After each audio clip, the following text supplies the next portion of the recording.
నమస్తే, welcome to our channel. నేను మీ పద్మావతి. ఈరోజు మనతో పాటు ప్రముఖ జ్యోతిష్య వాస్తు పండితులు డాక్టర్ గుండెపూడి సుధీర్ శర్మ గారు ఉన్నారు. మరి ఆయనతో మాట్లాడి కన్యా రాశి వారికి ఎటువంటి ఫలితాలు కనిపిస్తున్నాయని తెలుసుకునే ప్రయత్నం చేద్దాం. మరి మీరు కూడా వీడియోని ఎక్కడ కూడా స్కిప్ చేయకుండా పూర్తిగా చూసేయండి. నమస్కారం గురువుగారు. శ్రీమాత్రే నమః. శ్రీ గురుభ్యో నమః. గురువుగారు, మనకి ఆదాయ వ్యయాలు అనే విషయానికి వచ్చేసరికి ఆదాయం అనగానే మనకు వచ్చే సంపాదన, వ్యయం అనేది వచ్చేసరికి మనకి ఖర్చు అవుతుంది అని చెప్తారు కదా. అంటే ఇది వాస్తవమే అంటారా, లేకుంటే ఆదాయ వ్యయాలు కావచ్చు, లేకుంటే రాజపూజ అవమానాలు కావచ్చు, ఇవి వేటి పరంగా లెక్క వేయచ్చు అంటారు?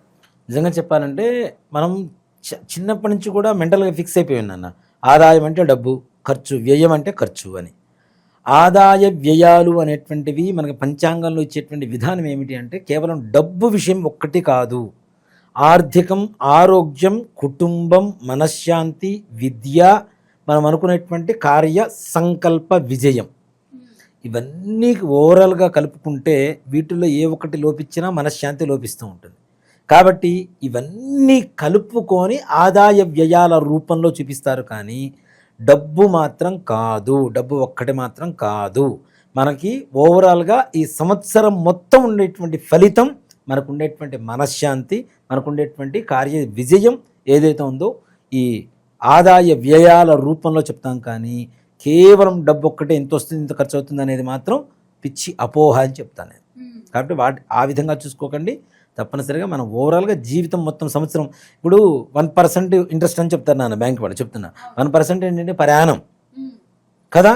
అట్లానే ఆదాయ వ్యయాలు కూడా మన పంచాంగంలో చెప్పుకునేవన్నీ కూడాను సంవత్సరం మొత్తానికి పనికొచ్చేట్టుగా మనకు ఉండేటువంటి మనశ్శాంతినే ఆదాయ వ్యయాలుగా చూసుకోవాలని చెప్తాం. గురువుగారు, కన్యా రాశి వారికి ఉగాది నుంచి ఉగాది వరకు చూసుకున్నట్టయితే కనుక ఎటువంటి ఫలితాలు కనిపిస్తున్నాయి? దాంతోపాటు విద్య, ఉద్యోగ, వ్యాపార రంగాల వారికి ఎటువంటి పెట్టుబడి చిట్కాలు కనిపిస్తున్నాయి అంటారు వీరికి?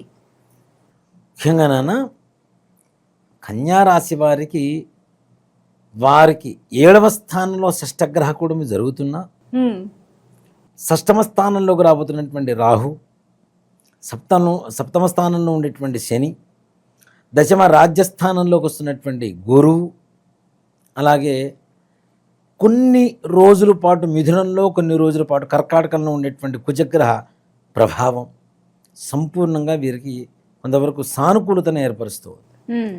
ఆదాయ వ్యయాల గురించి మాట్లాడుకుంటే ముఖ్యంగా ఆదాయం 14, ఖర్చు 2. మేషరాశి వారికి క్వైట్ ఆపోజిట్లో ఉంది. మేషరాశి వారికి ఆదాయం 2, ఖర్చు 14 ఉంటే కన్యారాశి వారికి ఆదాయం 14 ఉంది, ఖర్చు 2 ఉంది. అలాగే రాజ్యపూజ్యం 6, అవమానం 6. సమానంగా ఉంది. మౌనంగా ఉండాలి. ఇప్పుడు రాజ్యపూజ్యం పెద్దగా లేకపోయినా అవమానం ఎక్కువ ఉండకూడదు కదా నాన్న. కాబట్టి ఎంతవరకు ఎదురు వాళ్ళ విషయాలు అనవసరంగా తలదూర్చకుండా వాళ్ళ పనులు వాళ్ళు చేసుకుంటూ వెళ్ళిపోతే సుఖంగా సంతోషంగా ఉంటారు. మౌనేన కలహం నాస్తి. మౌనంగా ఉంటే కలహాలు లేవు ఎక్కడా కూడా. ముఖ్యంగా కన్యారాశి వారికి కూడా చాలా విశేషమైనటువంటి యోగాలు ఉంటాయి ఈ సంవత్సరం. అనుకున్న పనులు అనుకున్న సమయానికి సానుకూలంగా వాళ్ళ కష్టానికి తగ్గ ఫలితాన్ని ఇస్తూ దిగ్విజయంగా పూర్తి చేసుకునేటువంటి పరిస్థితులు కనబడుతూ ఉన్నాయి. వివాహ ప్రయత్నాలు నిదానంగా వాళ్ళకి ఫలించినప్పటికీ మంచి సంబంధాలు కుదురుతాయని చెప్పడంలో ఏమాత్రం కూడా సందేహం లేదు. సంతాన విషయానికి వస్తే దాదాపుగా ఆగస్టు, సెప్టెంబరు తర్వాత వీరికి సంతాన యోగం కలగడానికి మంచి అవకాశాలు కనపడుతున్నాయి. అంటే సంతానం అనేటువంటిది చాలా అతిపెద్ద సమస్యగా మారుతున్నటువంటి ఉద్భూతం అని చెప్తాను నేను. అలాంటి సమస్య నుంచి కూడా తప్పనిసరిగా ఈ రాశిలో ఉండేటువంటి పెళ్ళైనటువంటి స్త్రీలకు మాతృత్వం, పిల్లల కోసం ఎదురు చూసుకునేటువంటి వాళ్ళకి, అలాగే వంశాభివృద్ధి తప్పనిసరిగా జరుగుతూ ఉంటుంది. ఈ సంవత్సరం అతి ఎక్కువ మంది విదేశాలకు వెళ్ళేటువంటి వాళ్ళల్లో కన్యారాశి వాళ్ళు ఉంటారు. తప్పనిసరిగా వీళ్ళు ప్రయత్నం చిన్నది, ఫలితం చాలా పెద్దగా కనబడుతుంది. విదేశీ ప్రయాణ యోగాల్లో కావచ్చు, విదేశాల్లో చేసేటువంటి ఉద్యోగ పరిస్థితుల్లో కావచ్చు, ఉద్యోగాల కోసం విదేశాల్లో ప్రయత్నించేటువంటి వాళ్ళ కోసం కావచ్చు విశేషంగా యోగిస్తుంది. అలాగే ప్రభుత్వపరమైనటువంటి, ప్రైవేటు పరమైనటువంటి ఉద్యోగాల్లో ప్రమోషన్స్ తప్పనిసరిగా వస్తాయి.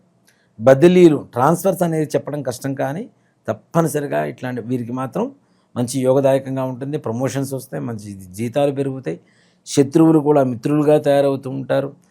చుట్టూ వారితో పనిచేసేటువంటి వారితో అతి ఎక్కువ స్నేహంగా మెలిగేటువంటి పరిస్థితులు కూడా ఈ యొక్క కన్యారాశి వారికి కనపడుతూ ఉన్నాయి. అలాగే కన్యారాశి వారిలో ఇంట్లో ఉండేటువంటి పెద్దల అనారోగ్య పరిస్థితి, భయాందోళనగా ఉండేటువంటి పరిస్థితి కూడా మెరుగుపడుతూ ప్రశాంతమైనటువంటి వాతావరణానికి తీసుకుని వస్తూ ఉంటుంది. ఇంట్లో భార్యాభర్తల మధ్య చిన్న చిన్న విభేదాలు వస్తుంటాయి, కానీ ఎట్టకేలకు పర్లేదు బాగానే ఉంది అనుకునేటువంటి పరిస్థితి ఉంది. వివాహాది శుభకార్యాల కోసం మాత్రం అప్పు చేసి డబ్బులు తీసుకొచ్చి శుభకార్యాలు చేసేటువంటి పరిస్థితి కనబడుతుంది. ఆర్థికంగా వాళ్ళ ఖర్చుల వరకు వాళ్ళకి వెళ్ళిపోయేటువంటి పరిస్థితిలో బాగుంటుంది, కానీ మరి అత్యున్నతంగా ఉందని చెప్పడానికి లేదు, అంత మాత్రాన బాగా లేదు అని చెప్పడానికి లేదు. పర్వాలా కుటుంబం గడుపుకోవడానికి కావలసినటువంటి అన్ని సౌకర్యాలు కూడా వీళ్ళకి చక్కగా దొరుకుతూ ఉంటాయి.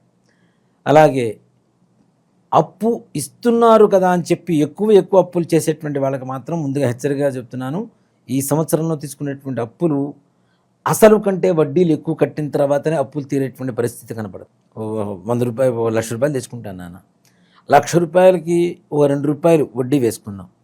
ఈ 2 రూపాయల వడ్డీ చొప్పున ప్రతి నెల 2000 కడుతూ ఉంటారు. ఇది దాదాపు ఒక సంవత్సరం వరకు కడితే 24,000 వడ్డీ కట్టేస్తాం, అసలు కట్టేసేయచ్చు. కానీ తీసుకున్న 1 లక్ష రూపాయల కంటే వడ్డీ ఎక్కువ కట్టాల్సినటువంటి పరిస్థితి, ఆ కట్టిన తర్వాతనే తీరేటువంటి అప్పు, అసలైన అప్పు తీరేటువంటి పరిస్థితి కనబడుతుంది. కాబట్టి అవసరమైనంత వరకు మాత్రమే అప్పు చేయండి, ఆడంబరాలకు అప్పులు చేయొద్దని చెప్తాను ముఖ్యంగా. అలాగే వీళ్ళ చేతితో ఈ సంవత్సరం ఇచ్చినటువంటి అప్పులు వెనక్కి తిరిగి రావటం కూడా కష్టంగానే ఉంటుంది. ఓకే, ఇచ్చే విషయంలోనూ తీసుకునే విషయంలో రెండు విషయాల్లో జాగ్రత్త కావాలంటారు. అంతేకాకుండా ఇంకొక ముఖ్యమైన విషయం ఏంటంటే, ఎవరికైనా మీరు షూరిటీగా ఉండి, కన్యారాశి వారు షూరిటీగా ఉండి అడ్డు ఉండి ఇప్పిస్తే ఆ డబ్బులు కూడా వీళ్ళే కట్టుకోవాల్సినటువంటి పరిస్థితి.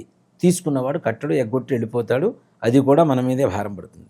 ఏదో భేషజం కోసం నేను ఇప్పిస్తారా అని చెప్పి భుజం మీద చేసుకొని తీసుకుని వెళ్ళి ఇప్పించినంత సులువు కాదు అవతల వ్యక్తి తీసుకున్న వ్యక్తి మరలా కట్టడం అనేది. అలాంటి పరిస్థితులు గ్రహస్థితుల వల్ల ఎక్కువ కనబడుతున్నాయి. కాబట్టి తగిన జాగ్రత్తలు అవసరం. ముఖ్యంగా కొంచెం హైట్ తక్కువగా తెల్లగా ఉండేటువంటి వ్యక్తులతో మరీ జాగ్రత్తగా ఉంది. ఇట్లాంటి వాళ్ళతోనే ఈ రుణగ్రస్తమైనటువంటి వ్యవహారాలలో చిక్కులు, చికాకులు, శత్రుత్వాలు, కోర్టులు, పోలీస్ స్టేషన్లు తిరగవలసినటువంటి పరిస్థితులు కూడా కనబడుతూ ఉంది. అలాగే ఇంట్లో సంతాన విషయంలో కూడాను సంతానం కొంత మేరకు పర్లేదు, అంతకుముందు ఉన్నటువంటి పరిస్థితి కంటే ఇప్పుడు మన మాట వింటున్నారు పిల్లలు అనుకునేటువంటి ఒక సామాన్యమైనటువంటి స్థితికి చేరుకునేటువంటి పరిస్థితులు ఉంటాయి. పిల్లలు కూడాను ఈ దుర్వ్యసనాలు బారి నుంచి బయటపడి సద్బుద్ధితో ప్రవర్తించేటువంటి పరిస్థితులు కనబడుతూ ఉంది. అలాగే వ్యాపారం విషయానికి వస్తే వీళ్ళు స్టాక్ ఉంచుకున్నటువంటి ఏవైతే ధాన్యాలు ఇట్లాంటివి ఉన్నాయో, పప్పులు ఇట్లాంటివి ఉన్నాయో, వాటి వల్ల అధికమైనటువంటి ధనయోగాన్ని పొందేటువంటి అవకాశాలు కనబడుతుంది. ముఖ్యంగా ఈ కెమికల్స్, పెట్రోల్ ఇట్లాంటి వాటికి సంబంధించినటువంటి ఫ్యాక్టరీలు, షాపుల్లో అగ్ని ప్రమాదాలు జరిగి కొంతమేరకు నష్టం వాటిల్లేటువంటి పరిస్థితి కూడా కనబడుతుంది. కాబట్టి తగిన జాగ్రత్తలు, ఇట్లాంటి వ్యాపారాలు చేసేటువంటి వాళ్ళతో మాత్రం కొంచెం జాగ్రత్తగా ఉండవలసినటువంటి పరిస్థితి ఆ వ్యాపారస్తులు. అలాగే ఇక రాజకీయ నాయకుల పరిస్థితికి వస్తే వీరికి ఉన్నతంగా ఉంటుంది, మంచి పదవులు వస్తాయి. అట్లాగే ప్రజా వ్యతిరేకత ఉన్నా కూడా ఉన్నత అధికారుల దృష్టిలో మాత్రం వీళ్ళ పేరే వినబడుతూ ఉంటుంది. ఇక్కడ కింద చూసుకుంటేనేమో ప్రజా వ్యతిరేకత, కానీ అధికారుల దృష్టిలో మాత్రం వీళ్ళ పేరే ఎక్కువగా చుట్టుపక్కల వీళ్ళకే తప్పనిసరిగా పదవులు వస్తాయి అనేటువంటి ఒక నానుడు ఏర్పడుతూ ఉంటుంది. తద్వారా కూడా వాళ్ళకి మంచి యోగం కలుగుతూ ఉంటుంది. అలాగే ఇక విదేశీ ప్రయాణాల కోసం చేసేటువంటి వాళ్ళకు కూడా మంచి యోగం కలుగుతుంది. విద్యార్థులకి బాగుంటుంది, సంతానం బాగుంటుంది, వివాహం బాగానే ఉంటుంది. రుణ బాధలు మాత్రం కొంచెం జాగ్రత్త. రైతులు కూడా మంచి పంటలు పండుతాయి, వాళ్ళకు కూడా మంచి చేతికి డబ్బు లభిస్తుంది. మంచి యోగకాలంగా చెప్పుకోవచ్చు రైతులకు కూడా ముఖ్యంగా.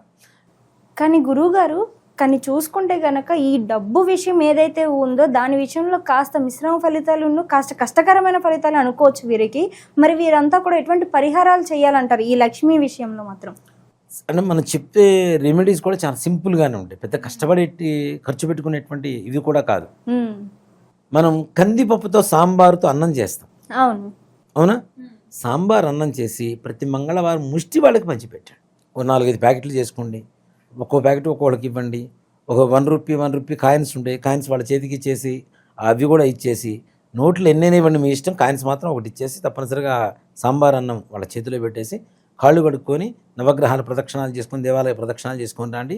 తప్పనిసరిగా ఈ కుజగ్రహ ప్రతికూలత ఏదైతే ఉందో అది మొత్తం వెళ్ళిపోయి అనుకున్న పనులు సజావుగా ముందుకు పూర్తవుతాయి.